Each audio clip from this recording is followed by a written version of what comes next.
Aí o que acontece? Nós vimos então que aqueles porcos que ali estavam, eles se precipitaram porque não suportaram a quantidade de demônios. 6.000 para 2.000 porcos. E aqueles homens foram então correndo para a cidade, chegando lá, informaram o que tinha ocorrido. E o que aconteceu? Aquele povo ficou num desespero só, porque sabia que a fonte de renda deles era a venda de carne suína. E se Jesus chegasse à cidade, a preocupação deles é que esse homem, não só ele, mas os demais que ali estavam, viessem a se manifestar. Por quê? Na verdade, estavam realmente ali, na sua própria condição carnal. Não tinham como compreender as coisas de Deus. Então eles foram correndo pedir a Jesus para que não entrasse na cidade. Porque eles tinham receio. Porque na verdade estavam ali preocupados com aquela situação em que se encontrava, a verdade, o homem endemoniado. E a preocupação deles era que se Jesus entrasse na cidade, poderia acontecer a mesma coisa. E eles tinham essa certeza de que realmente precisava que Jesus fosse embora, porque para não trazer dano. Para você ver, então, aquilo. No capítulo 5, versículo 10, eles imploravam insistentemente para que Jesus os mandasse para fora daquela região. Enquanto isso, perto dali, numa colina vizinha, uma grande manada de porcos. Então, o que aconteceu? Os demônios pediram a Jesus para que pudesse, então, entrar naquela manada de porcos que estava passando. Foi então que os demônios rogaram a Jesus: manda-nos para os porcos, para que entremos neles. Jesus lhes deu permissão. Os espíritos imundos deixaram o homem e entraram nos porcos, e a manada, com cerca de 2.000 porcos, atirou-se precipício abaixo, no capítulo 5 de Marcos. Então, aí você vê que as situações que se encontravam naquele momento ali, Jesus poderia muito bem fazer aquilo. Não, eu vou para a cidade, ponto final. Não, mas ele não deixou de fazer a sua palavra, não a deixou de não ser pregada, pelo contrário, a pregou, porém com entendimento. O que aconteceu então? As pessoas que estavam ali apacentando os porcos fugiram e relataram esses fatos à cidade e nos campos, e todo o povo correu para ver o que havia passado. Versículo 15. Quando chegaram próximo, viram e ficaram assustados. Ficaram assustados com o que tinha ocorrido. Estava vestido o homem, perfeito juízo, e os que presenciaram os fatos narraram ao povo o que havia ocorrido com o endemoniado e contaram também sobre os porcos. Então o povo começaram então a implorar a Jesus que se afastasse daquela região que lhes pertencia. E quando Jesus estava entrando no barco, o homem, que era o endemoniado, que na verdade estava possuído por demônios, ele pediu, rogando a Jesus para que deixasse ir com ele. Jesus, porém, disse assim, versículo 19, vai para a tua casa. Jesus não deixou entrar na embarcação. Jesus falou, vai para a tua casa, para a tua família, e anuncia a eles tudo quanto Deus tem realizado a teu favor e como teve misericórdia de ti. Então partiu aquele homem e começou a pregar por toda a Decápolis as coisas que Jesus havia feito por ele, e todos ficavam maravilhados. Então você vê as questões de você estar realmente aí focado nas promessas, no que Deus tem para nos dar, que é a sua palavra. Nós temos que colocar isso de forma onde haja a prática, para que você venha viver de uma forma mais intensa, dentro daquele que é o proposto, que é o Evangelho. Jesus aqui, em Mateus 10, Jesus chama os seus discípulos, os 12, chamando eles e deu os poder para expulsar espíritos imundos e curar todas as doenças. Jesus não foi apenas ele próprio, ou propriamente dito, para que fizesse então os sinais, maravilhas e prodígios. Não, ele deu autoridade aos seus discípulos, aos 12 que aqui estão, para que pudesse fazer então o que ele já fazia, que era curar, expulsar demônios, qualquer doenças e males. E aqui os 12 apóstolos, que eram Simão, chamado Pedro, André, irmão Tiago, filho de Zebedeu, João, seu irmão, Filipe, Bartolomeu, Tomé e Mateus, o publicano, Tiago, filho de Alfeu e Tadeu, Simão, o Zelote e Judas Iscariote, o mesmo que traiu a Jesus. Assim, esses 12 homens enviou Jesus com as seguintes recomendações: não vos encaminheis aos gentios, nem entrei em cidade alguma dos samaritanos, antes, porém, buscai as ovelhas perdidas da casa de Israel. E à medida que seguires, pregai esta mensagem: o reino dos céus está a vosso alcance. Versículo 8: curai enfermos, purificai os leprosos, ressuscitai os mortos, expulsai os demônios. Graciosamente recebeste, graciosamente dai. Ou seja, recebeu de graça, dai de graça. Nós não vimos isso nos dias de hoje. A fé virou comércio. Comércio através de ações, muitas das vezes preocupantes, situações que homens, letrados, homens formados e outros não, se aproveitando da ocasião. É um ditado antigo, que é um ditado muito focado nos dias de hoje.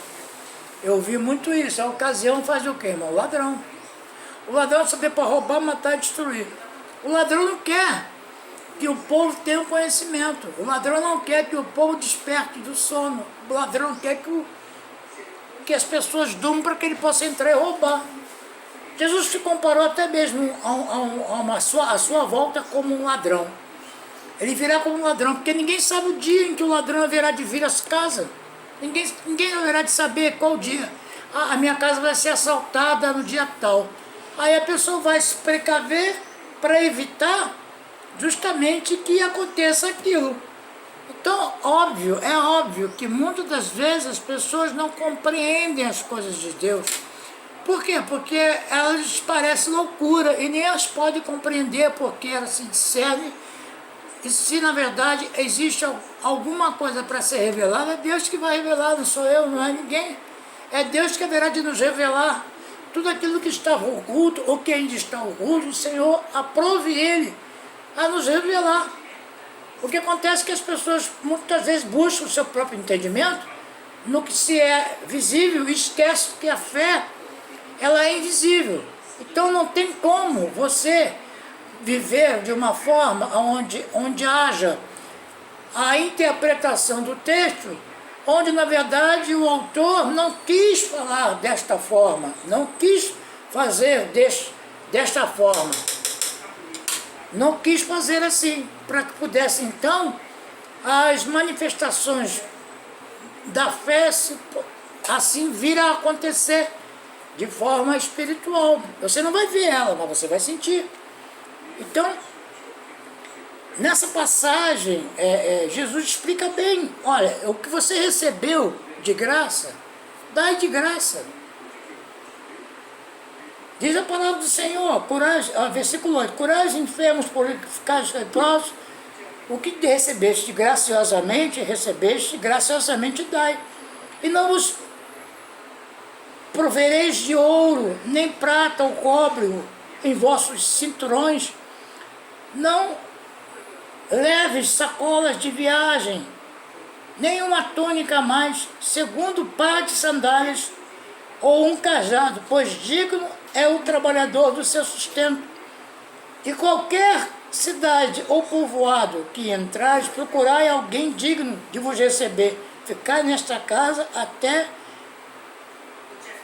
retirardes.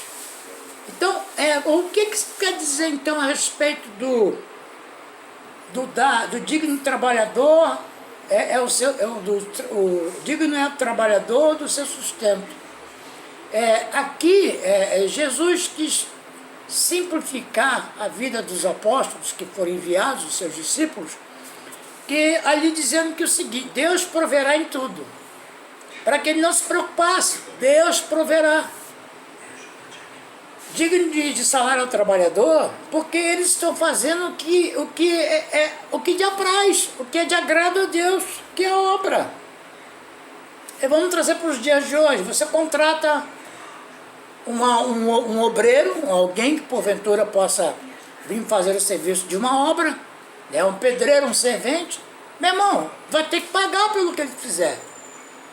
Então, aqui Jesus quis dizer o seguinte: olha, você não tem que ficar se preocupando com arrecadar fundos, com arrecadar algo para que você possa se sustentar, porque isso vai acontecer de forma gradativa, ou seja, de forma graciosa, com amor, com alegria.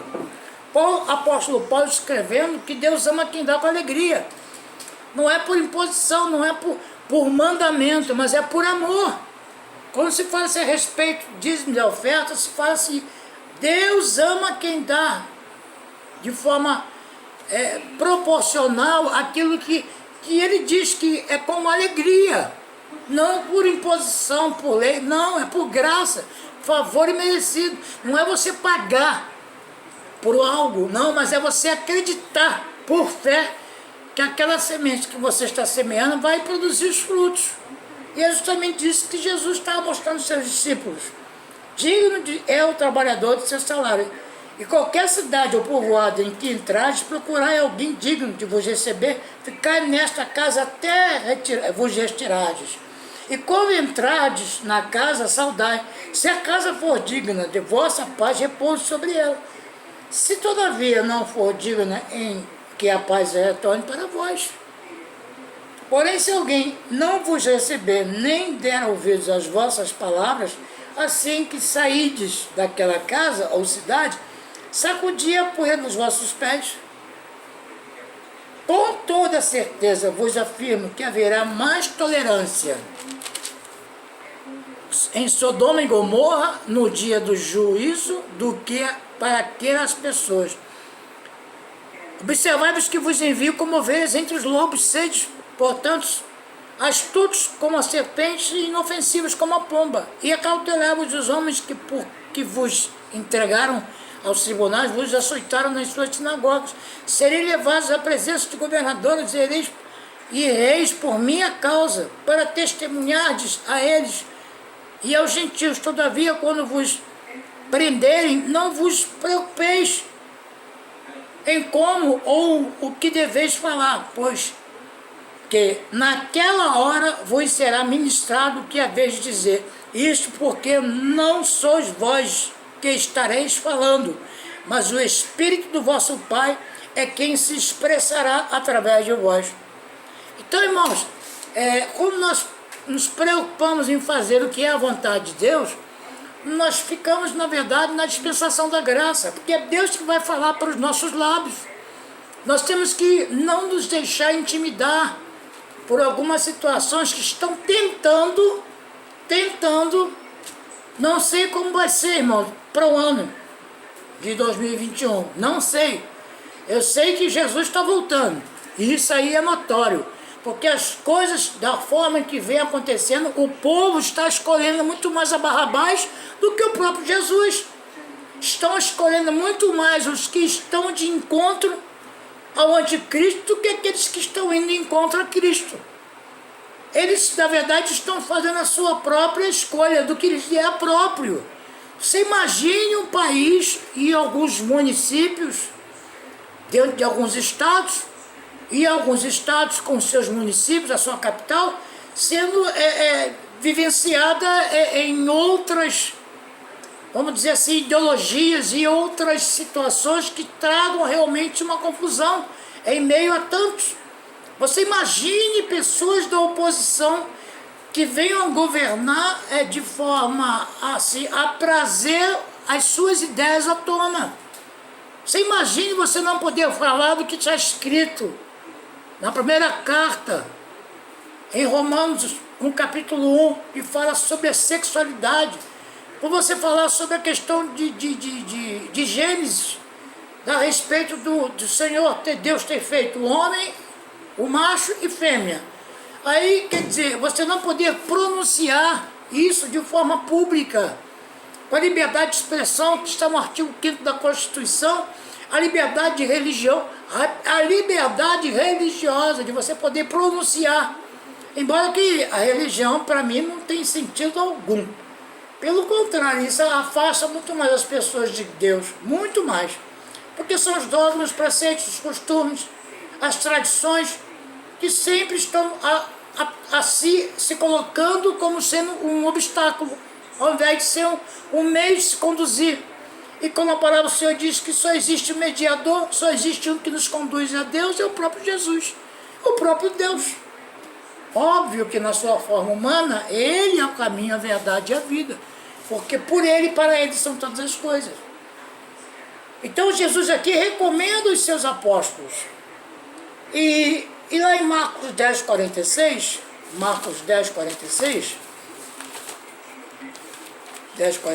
olha o que diz lá em Marcos 10:46.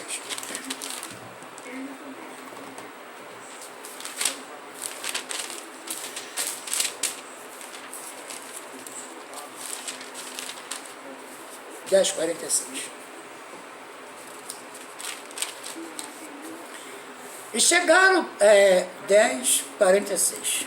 Vamos ver, Marcos 10:46.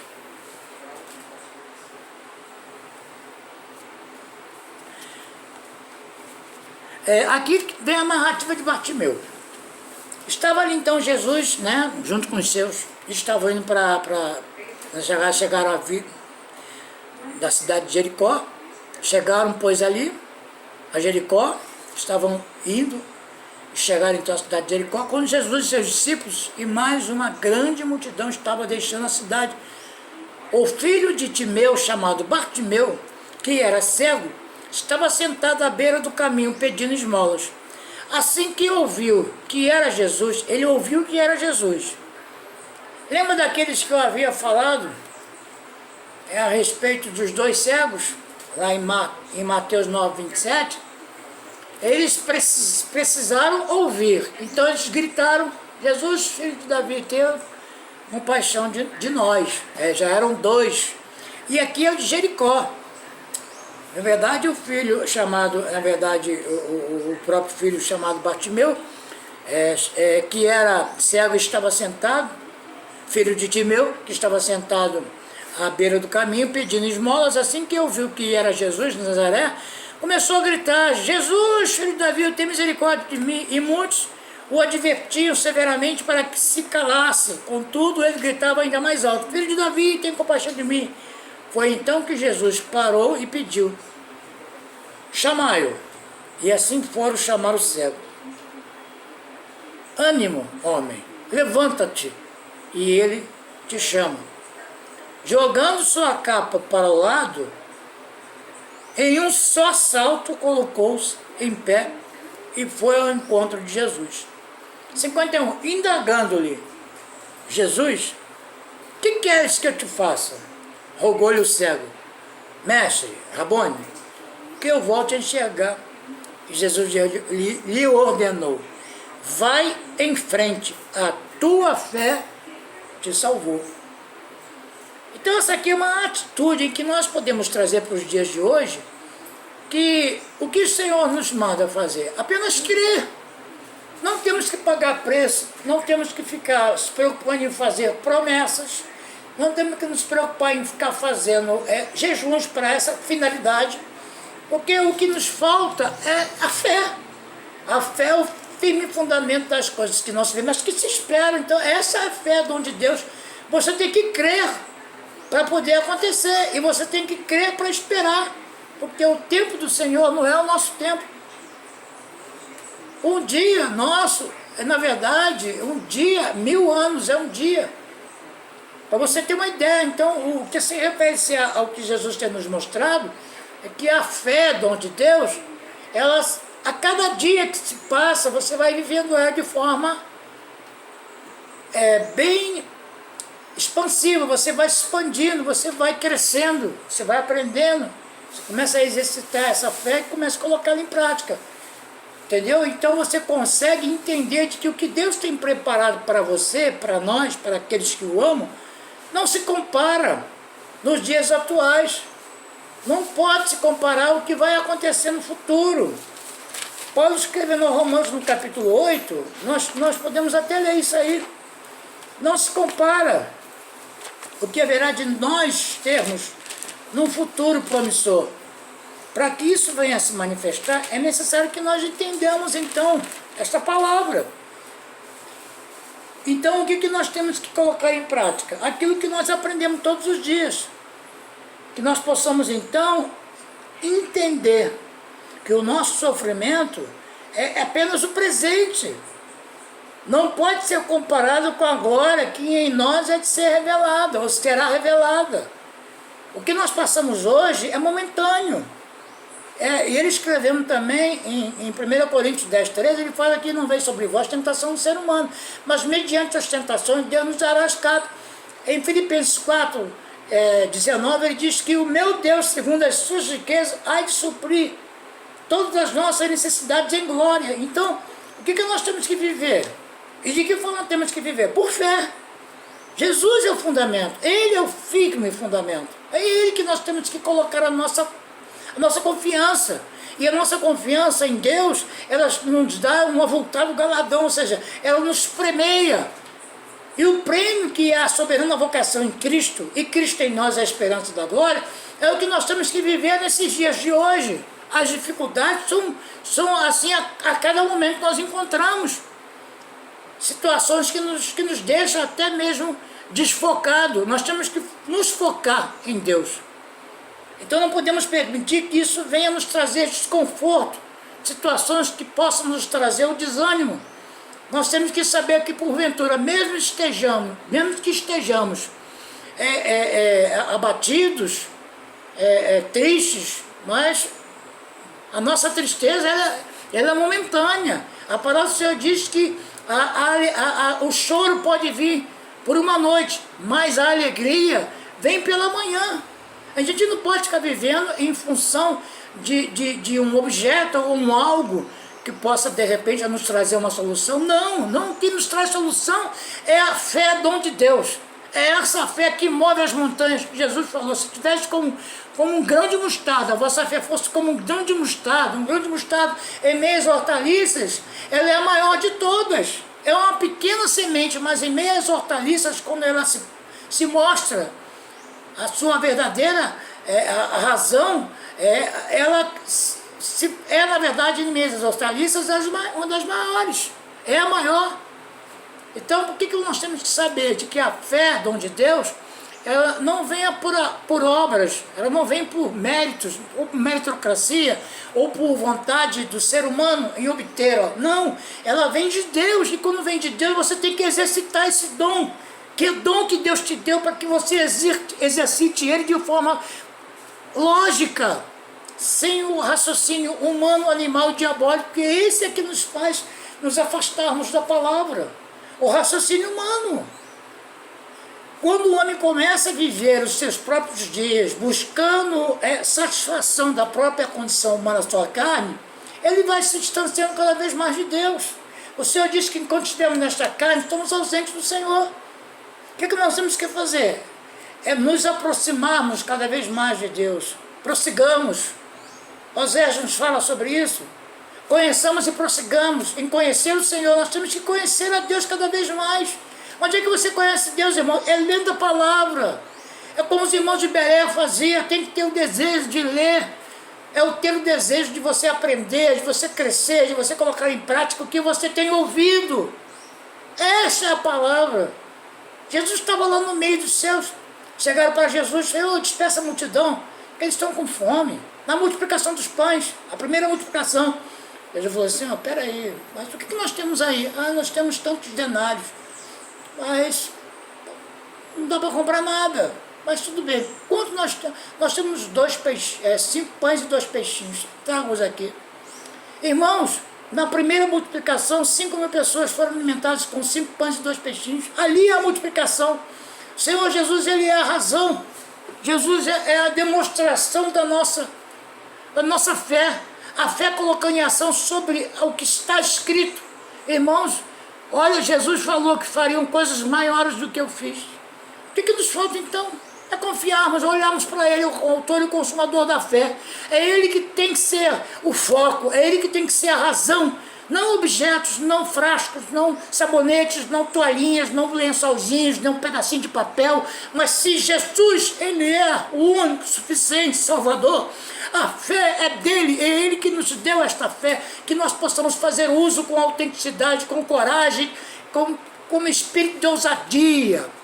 Que nós possamos, deste dia de hoje em diante, começarmos a crer. Senhor, eu creio que o corpo que o qual eu estou nele, o Senhor haverá de conduzi-lo sempre através da Tua palavra, Senhor. Porque isso aqui, irmão, é tropa de imundice. Nada presta. Mas nós pedimos ao Senhor, Senhor, que os nossos órgãos internos sejam transformados pelo Teu poder. Transformados, Senhor, pela ação do Espírito Santo de Deus.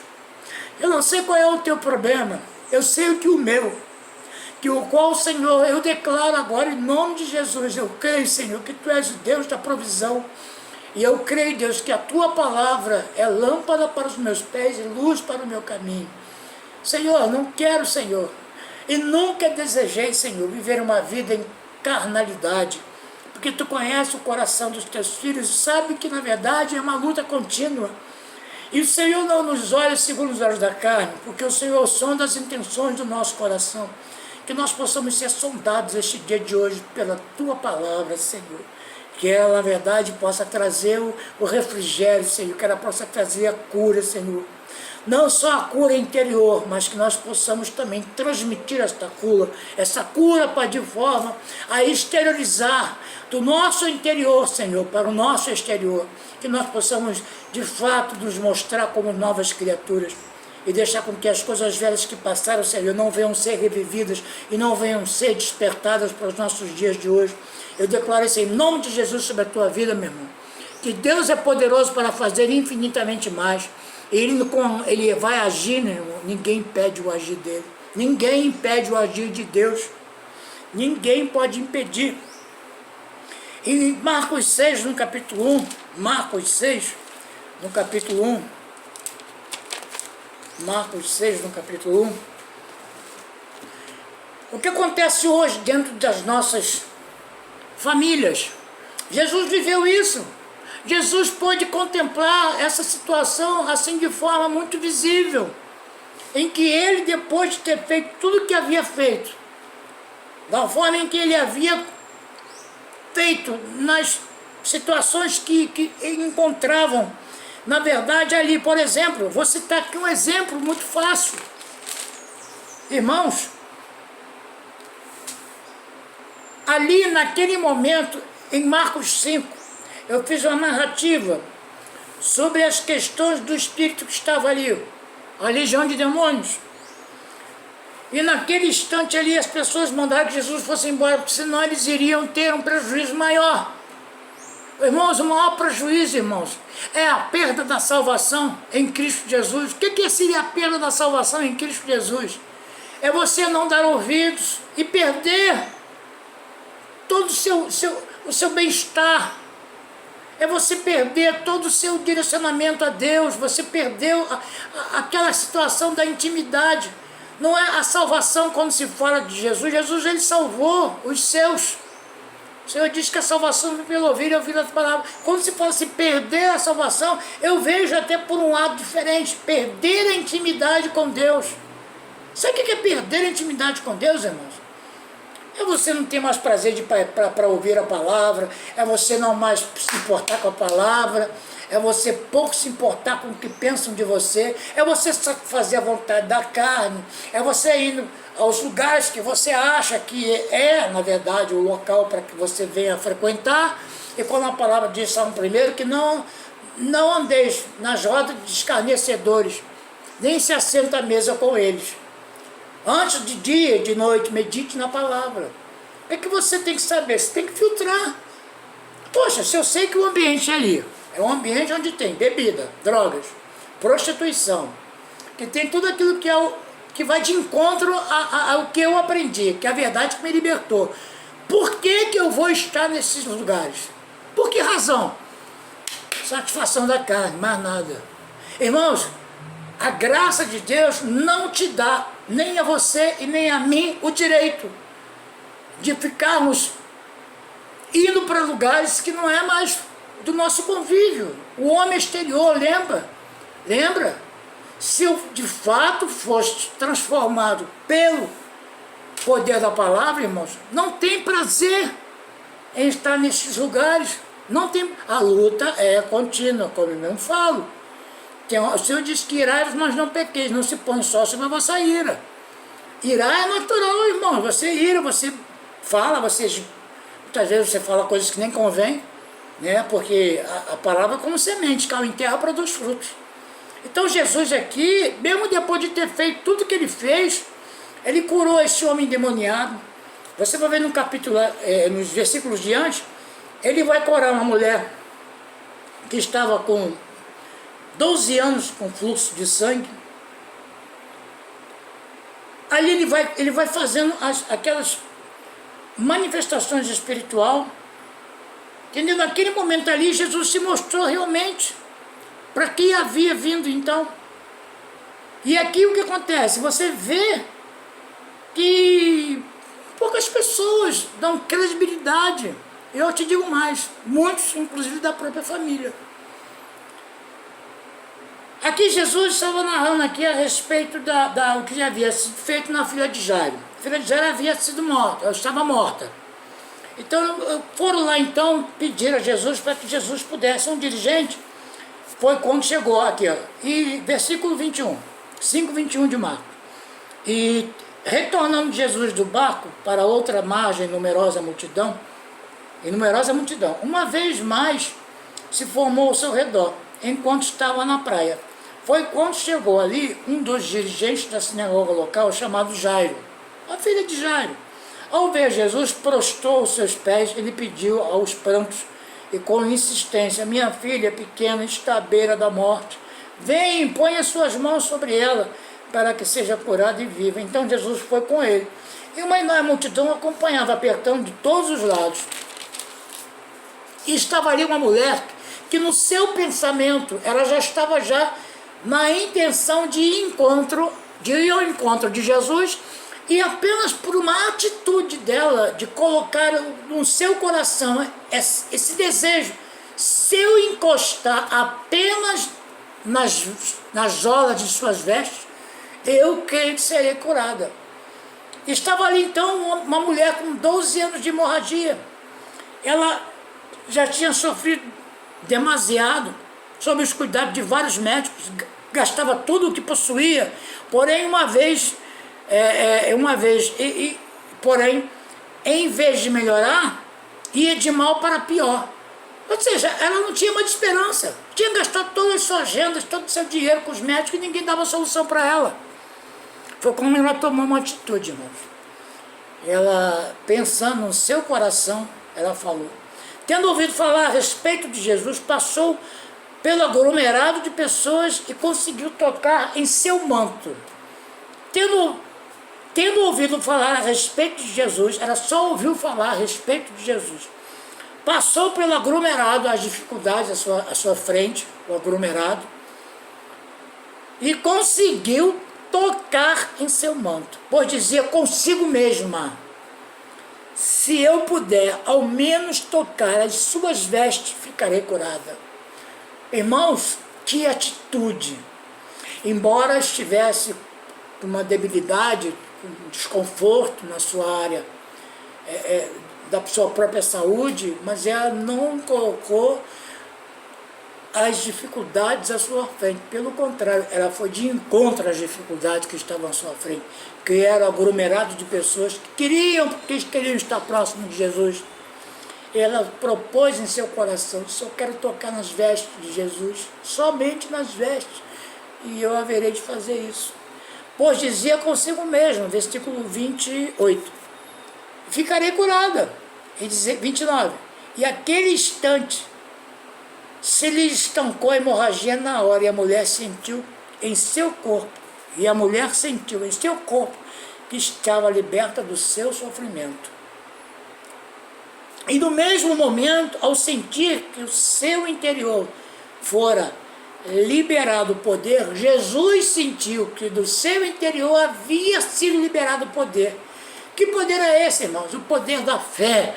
Da fé, irmãos, dom de Deus, que o Senhor colocou e avivou este dom nesta mulher. 12 anos, irmãos, sofrendo. 12 anos, talvez, por situações adversas.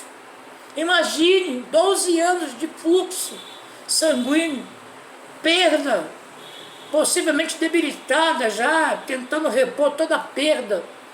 Porque você sabe que isso traz uma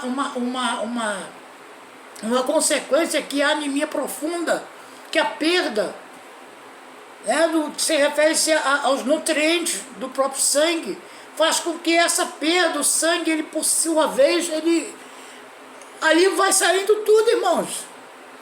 E ela estava debilitada, mas estava certa, convicta de que ela precisava apenas tocar nas vestes. Só tocar nas vestes. Esse é o exemplo, irmãos, que nós trazemos para os nossos dias de hoje. Agora você vê que até mesmo as pessoas pegaram isso como sendo um meio de lucrarem, colocando até mesmo pedaços de pano, dizendo que o pano é um pano ungido para você levar para sua casa para poder colocar. Porque eles fazem isso? Porque isso aconteceu na época do apóstolo Paulo. Nós vamos falar isso logo depois. Existe muita meninice, irmãos. Existe muita criancice dentro da obra, dentro da igreja protestante. Porque a igreja que não tem essa visão de se colocar realmente como, de fato, como a palavra diz, né? Se protestar. Se você concordar com o que está sendo falado de forma que te traga realmente consequências, lembre-se que não foi Deus que colocou você nessa situação, não, foi você mesmo. Porque você deu ouvidos às vozes estranhas. E começou então a colocar a sua fé em homens, em pedaços de madeira, em pedaços de pano, em objetos, para que você os conduza até a sua casa, para que pudesse deixar ele lá em algum lugar, para que quando alguém chegasse, irmão, aqui tá... Irmãos, isso aí, você não tem utilidade nenhuma, irmão. Deus é Espírito, e importa que aqueles que o adorem em Espírito e em verdade, porque desses tais Deus está à procura. Não podemos adorar a Deus na nossa carne, na nossa condição humana, temos que adorar o Senhor de forma espiritual. Se nós estamos aqui para fazer a vontade de Deus, façamos então, não de forma negligente, mas que nós façamos com inteligência, que nós, o temor e o tremor do Senhor, que é o princípio da sabedoria, e que nós possamos ouvir a voz, porque Deus pode fazer tudo. Não é que Deus possa, não, Deus faz. Ninguém resiste ao chamado dele, ninguém resiste a Deus, irmão. Quem somos nós para dizermos que Deus, se Deus fizer, ele vai ser Deus, e se não fizer também vai ser Deus, de ponto final. Entendeu? Então você vê aqui que esta mulher tinha um propósito no coração. Naquele mesmo instante cessou o sangramento, e Jesus disse: saiu de mim poder. Por que poder? O Jesus não falou que haveria de dar poder aos que crerem em seu nome? Farão sinais maravilhosos. Essa mulher foi uma que Deus deu a ela esse poder, porque de Jesus saiu o poder. Qual foi o poder que ela absorveu ali? O poder da cura, irmãos.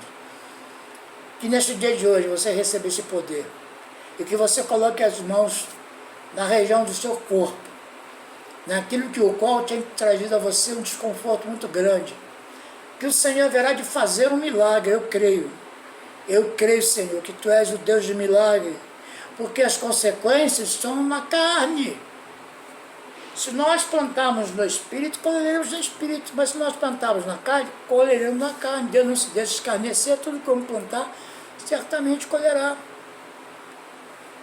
Nos demais irmãos meus, fortalecei-vos no Senhor e na força do seu poder. Efésios 6, no capítulo 10, diz assim, ó. Efésios.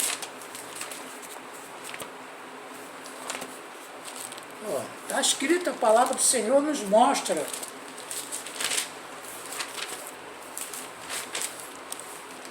Glória a Deus por isso. Está assim escrito. Aleluias. Glória a Deus. 6,10 diz assim. Concluindo, fortalecei-vos no Senhor e na força do seu poder. Revestir de toda a armadura de Deus para que podeis ficar firmes contra as ciladas do diabo. E as ciladas do diabo, irmão, estão todos os dias aí se mostrando aí pra gente. Portanto, nossa luta não é contra os seres humanos, e sim contra os principados e potestades, contra os dominadores deste sistema mundial em trevas, contra as forças espirituais do mal nas regiões celestiais. Por esse motivo, vestir toda a armadura de Deus, a fim de que possais resistir firmemente no dia mau. E havendo batalhado até o final, permanecereis inabaláveis, sem retroceder. Essa é a nossa verdadeira razão. Ele é o autor e consumador da fé. Nós não podemos retroceder no que Ele nos deu, naquilo que o qual Ele nos fez, pelo seu sacrifício vivo, para que nós pudéssemos, então, nos dias de hoje, acreditar de que Deus, Ele é o autor e consumador da fé, Jesus, o nosso próprio Deus. E que nesse dia de hoje você desperte, para que você venha viver, não só você, mas todos nós podemos vir a viver uma vida em comunhão. Se nos aproximarmos cada vez mais de Deus, Ele vai nos aproximar de nós. Mas onde é que se aproxima de Deus? Fazendo leitura, lendo, meditando de dia e de noite. Não é apenas o ouvir, sim, é o ouvir que venha, da onde vem a palavra. Se atentamente se ouvir a minha voz e obedecer, tereis o que? Então, o melhor desta terra. Mas tem que querer, tem que desejar.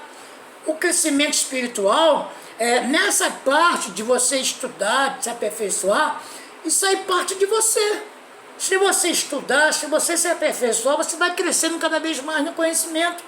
Você vai deixando de lado a timidez, vai deixando de lado a preguiça. É uma luta, irmãos. A leitura, ela traz uma necessidade muito grande de você buscar o raciocínio lógico da palavra, porque eu já ouvi por diversas vezes que quando você faz uma pregação de 40 minutos na palavra, na leitura, diversas passagens bíblicas, meu irmão, eu vejo irmão assim, ó, dentro da igreja.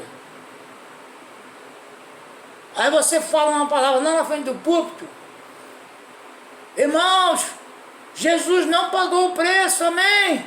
Aí a pessoa que está dormindo, amém? Ninguém falou, só ele. Está dormindo.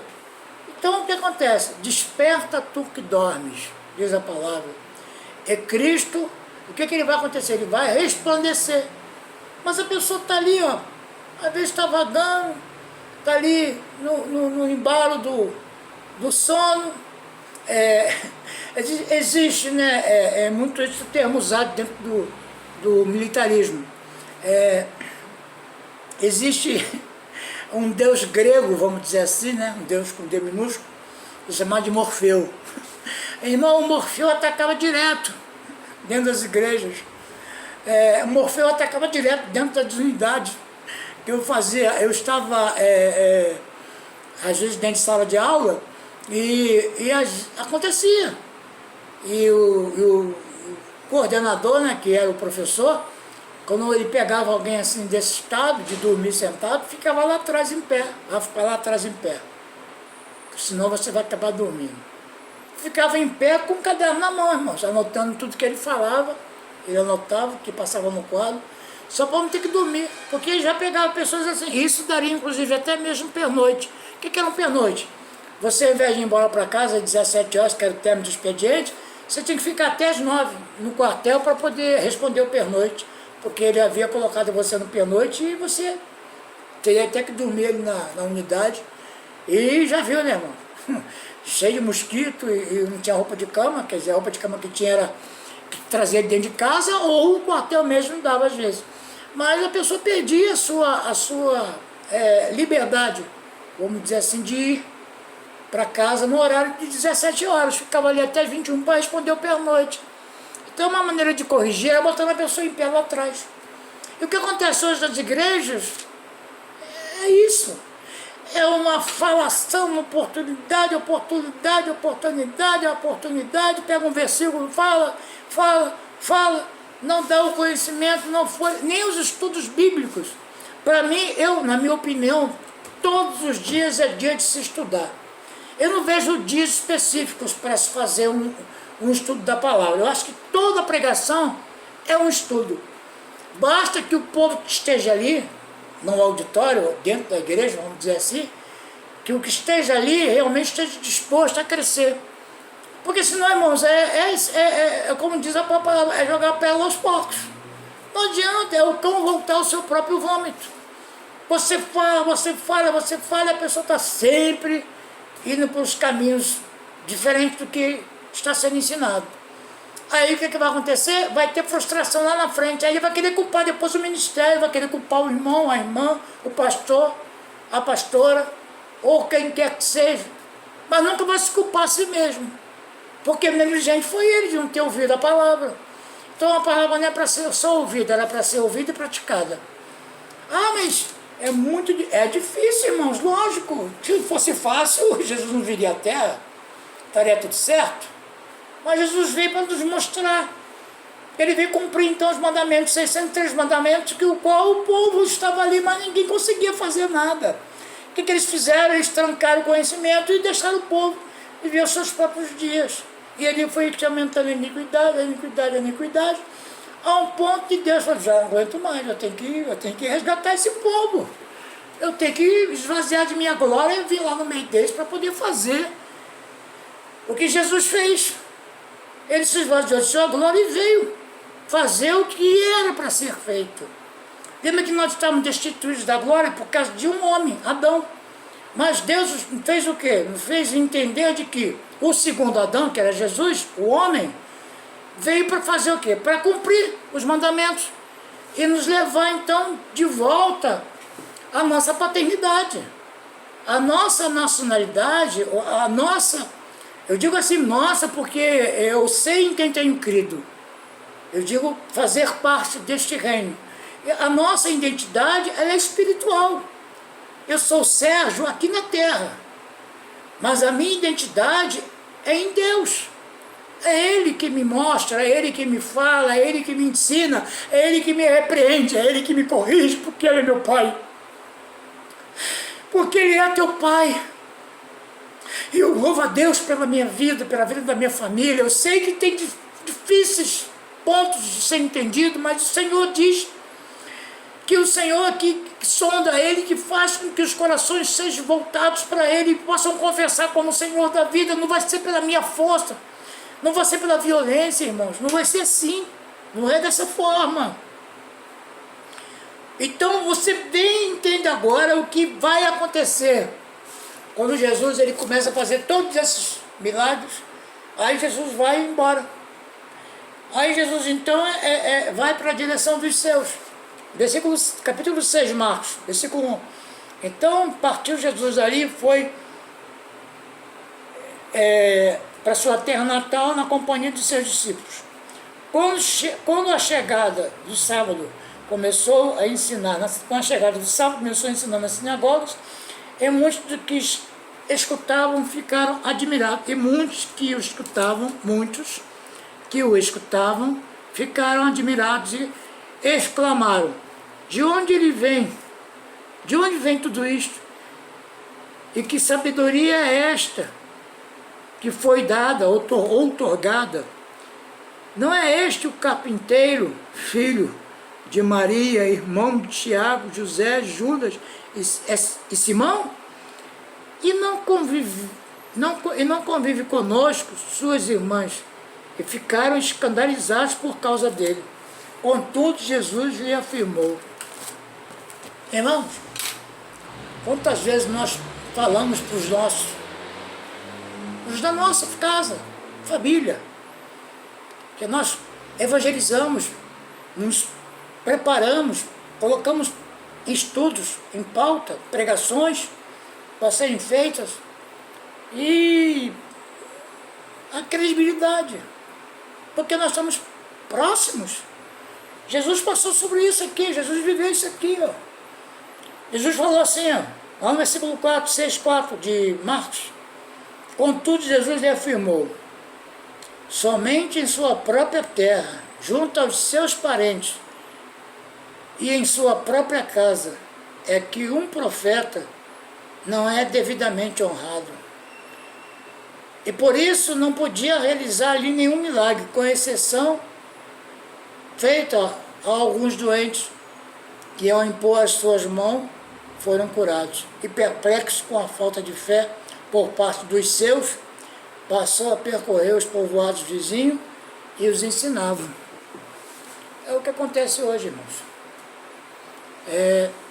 Eu louvo a Deus pelos meus filhos, pelos meus netos, mas o Senhor tem me falado muito ao coração,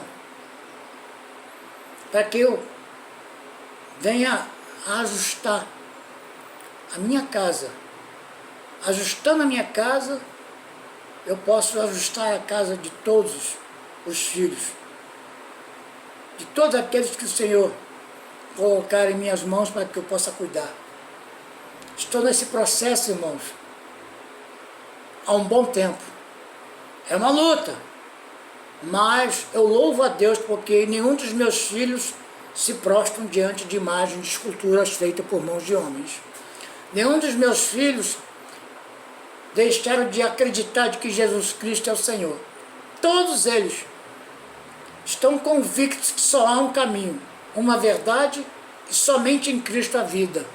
Não existe outro Deus, não existe outro mediador, se não for Jesus Cristo. Todos os meus filhos, os meus netos, já são responsabilidade dos meus filhos. Eduque o caminho que seu filho deve andar para que mais tarde não se desvie dele. Estou fazendo aquilo que Deus quer que eu faça, a vontade dele. Não estou preocupado em fazer a vontade do homem, porque não são os filhos da carne que herdarão o reino dos céus, mas sim os filhos do Espírito. Se os meus filhos estão para ser, na verdade, ovelhas, não cabe a mim julgá-los, e nem a ninguém. O Senhor diz que Ele conhece as suas ovelhas e delas é conhecido. Se um dos meus filhos estão realmente certos e convictos de que Jesus Cristo é o Senhor, eu não vou julgar se porventura o outro achar que não, mas vou orientar a dizer o seguinte: só existe um mediador entre Deus e os homens, Jesus Cristo. Ele é o caminho, a verdade e a vida. Sem Ele não há salvação. Então o que eu quero dizer para você deste dia de hoje, nesta tarde: não se prenda, não se deixe levar pelas más conversações, porque as más conversações corrompem os bons costumes. Não venha dar ouvidos às vozes estranhas, pessoas que vêm trazer confusão, ao invés de trazer a você solução. Essas mensagens apocalípticas, dessas visões, desses falatórios, dessas falácias, dentro das igrejas, dessas línguas estranhas, porque são estranhas mesmo, irmão. Porque Deus, como quer falar, Ele fala. Deus fala na palavra, Deus fala através de revelação de sonhos. Deus fala e Deus mostra que de fato é aquilo ali. Agora, pessoas que vêm trazer mais do que já é. O mundo já é maligno, irmãos. Não é novidade para ninguém dessa pandemia aí, essa doença do diabo.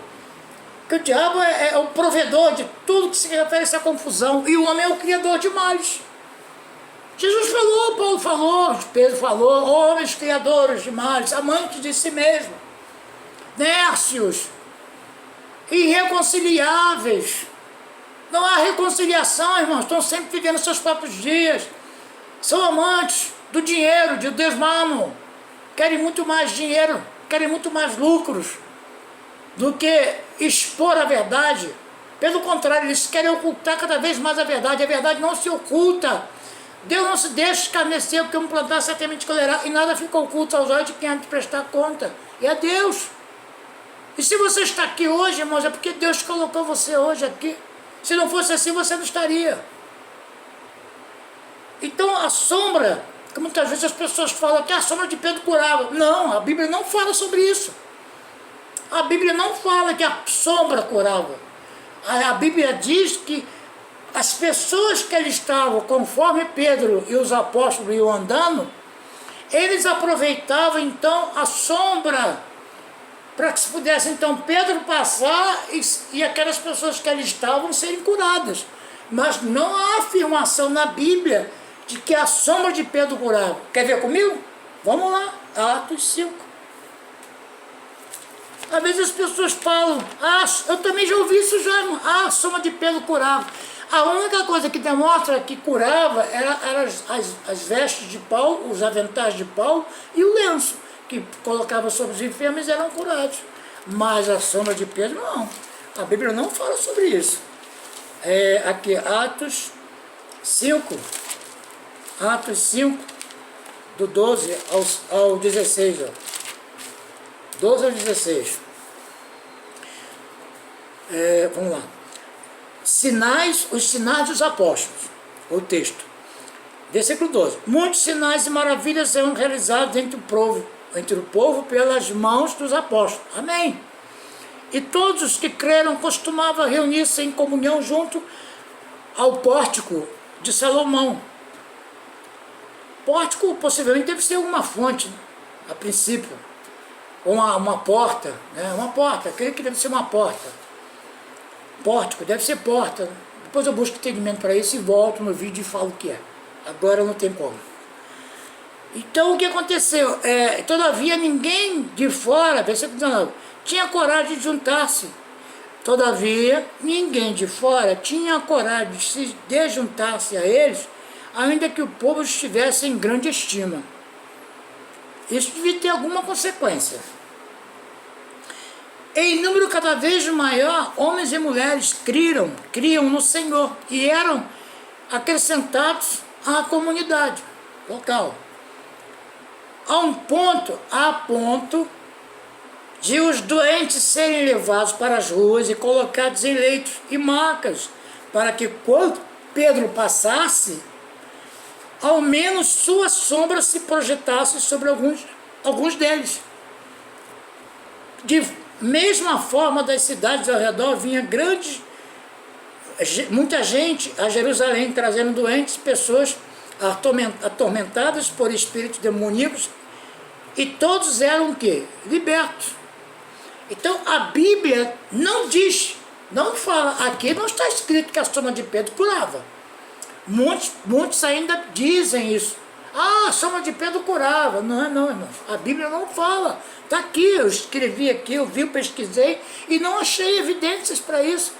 E isso é importantíssimo. Senão você vai ficar, sabe, porque ouvindo coisas e vai achar que aquilo ali. Aí vem um homem, né? E fica aqui, irmão, atrás da minha sombra. O Senhor vai curar. Aí passa, quer dizer, enganando o povo, porque ouviu dizer de que a sombra de Pedro curava. Não. Os doentes eram colocados na rua.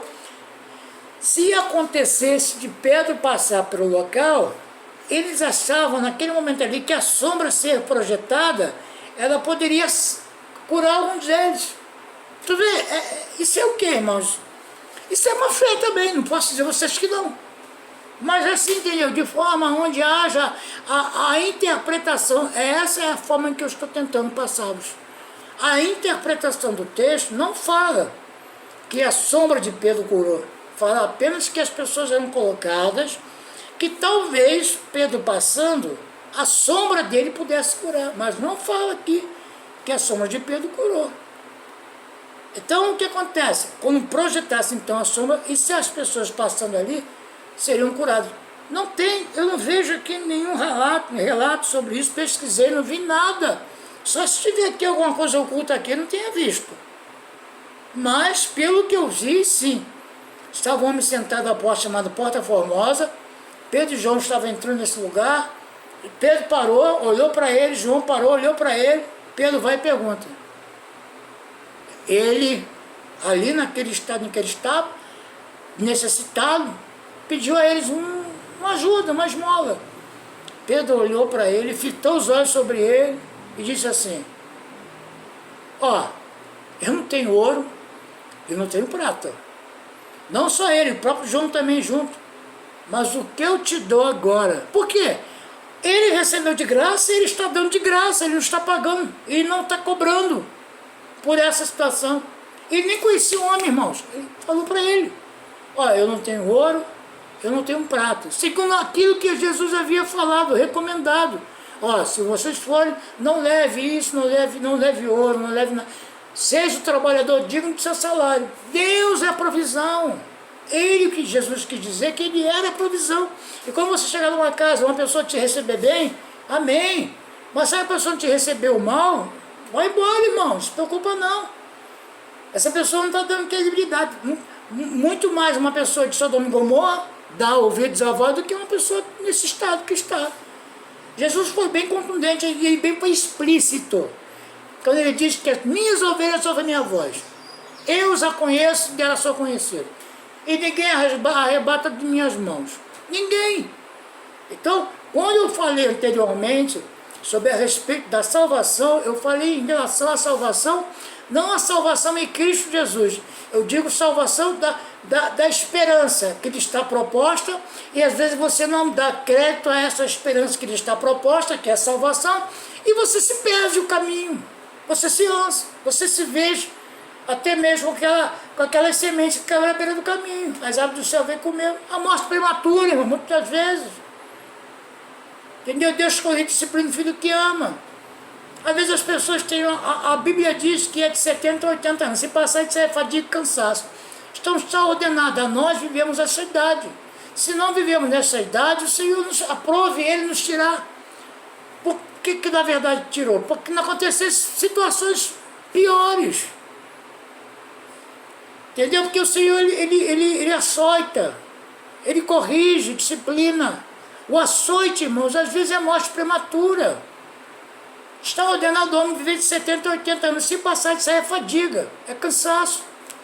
Então, se houve então a prova de Deus tirar pessoas com a morte prematura, é para poder evitar, irmãos, mal pior. Você imagina a pessoa acamada. Um pregador do evangelho com o corpo, irmãos, é consequência. O corpo traz consequências futuras. É uma luta, irmãos. Pensas tu? Para quem tem um problema de saúde, sabe muito bem, irmãos, o que eu estou dizendo. A gente tem uma luta contínua. A nossa carne, o nosso estado físico, nos requer certos cuidados. O Senhor nos deu toda a receita de uma boa alimentação, mas a gente faz, irmão, não faz. Por que a gente não faz? Porque o curso do mundo nos construiu assim. Eu vou voltar com uma outra mensagem a respeito da nossa identidade espiritual. O que acontece nos dias em que nós vivemos esta carne? Por que nós estamos com esses episódios, todos que vêm aí nos assolando? Isso aí, irmão, são coisas que já dizia Jesus sobre isso. São os princípios das dores. Já é o próximo. O que está para acontecer está próximo. Jesus está voltando. Então, o que aconteceu? Nessa situação toda, eu quero dizer para você o seguinte, que todas as vezes que você colocar-se à disposição de Deus, Deus estará sempre atento a ouvir o seu clamor. Porque às vezes não acontece de você obter o que você pediu, porque pediu mal. Eu, particularmente, posso dizer assim, que se eu não consegui o que eu pedi, é porque eu pedi mal. Não estava em linha com a palavra. Não estava eu nos desígnios de Deus, não estava eu fazendo a vontade de Deus. estamos, na verdade, fazendo a vontade da própria condição humana, da nossa carne. E Deus não tem como pactuar com carne. É carne, é espírito, seu